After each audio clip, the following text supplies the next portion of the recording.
Man, I am so glad to see you here in my hometown of Pittsburgh. You know, Mike and I went to West Point. You know, we had a lot in common. He was first in his class, and I was 501st. I want to ask you a question before we get started. Who's ready to put Donald J. Trump back in the White House and fire Joe Biden and Kamala Harris? Get these guys out of here. They're killing us. And who is ready to retire Bob Casey and send Chuck Schumer packing? We got to do it. We got to do it. You know, ever since I can remember, I've had politicians come and say, this is the most important election of your lifetime. Who's heard that? We've all heard it so many times. But I want to tell you, this is the most important election of your lifetime. Just think about it. Can you think of a time where the consequences of getting it wrong were so terrible? Can you think of a time where America was teetering on the edge of the cliff, and if we put the wrong leaders in place, we're going to go over the cliff, and we're going to wake up one morning, and we're not going to recognize the America we love, the America we want for our children? This is the most important election of our lifetime. That's why you're here. That's why I'm here.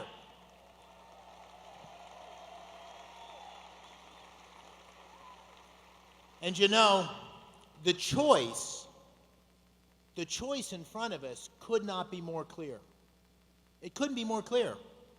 The choice at the top of the ticket is between strength, the guy you saw in Butler saying, fight, fight, fight,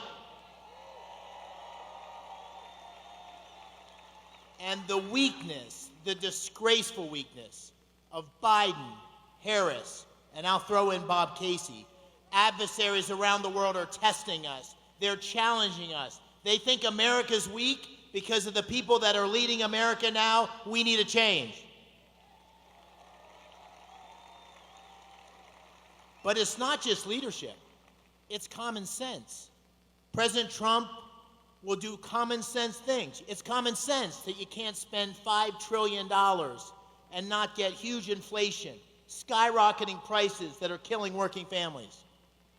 It's common sense you can't have a wide open border that's letting millions of illegal immigrants come into our country free. Criminals, murderers, rapists, people on the terrorist watch list, people carrying fentanyl. That's common sense.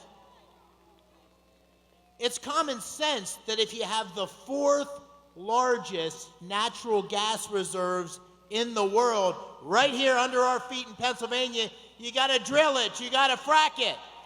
You got to put it in pipelines, and you got to share it with the world.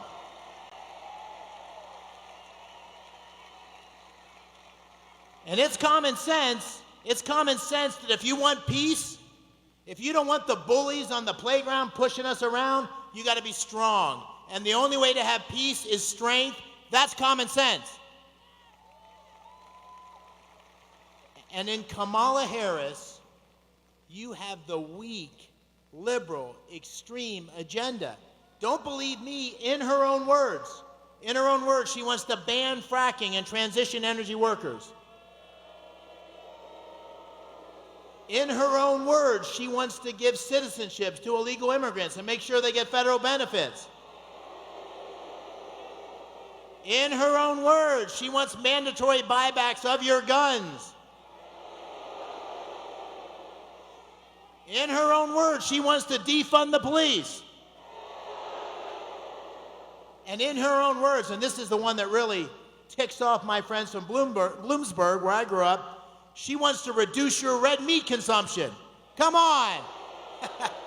That's not going to fly in Pennsylvania, right? But listen, President Trump can't do it alone. We need a majority in the Senate. We need a strong leader in the Senate on behalf of Pennsylvania that's going to fight for you and put these common sense policies in place.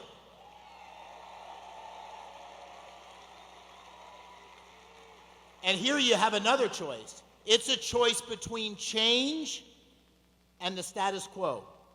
It's a choice between a seventh-generation Pennsylvanian, was born in Washington County, someone who played football and wrestled, in the summers baled hay, trimmed Christmas trees, busboy, paperboy, went to West Point where I wrestled, Ranger School, 82nd Airborne Division, combat tour in Iraq, and a successful business guy.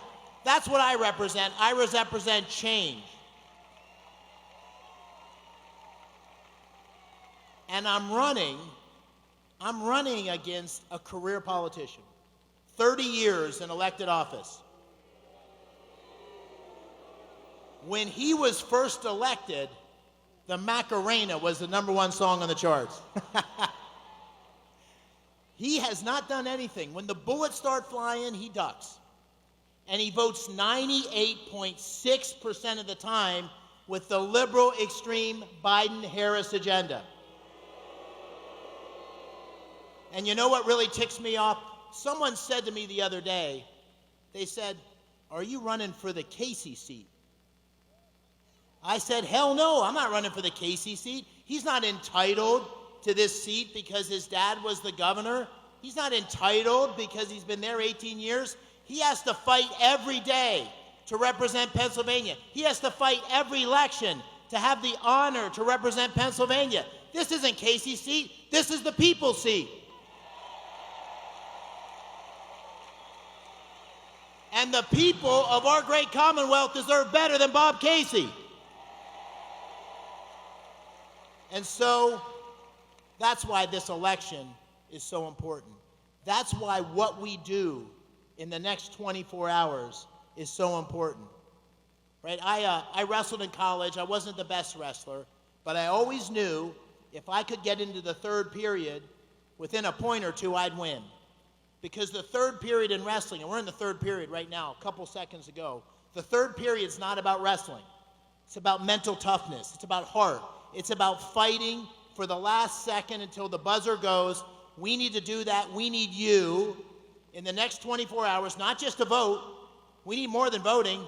We need you to tell 10 friends and 10 friends and 10 more friends. We need you to put up signs. We need you to say lots of prayers. We need you to do everything we can to take back our country.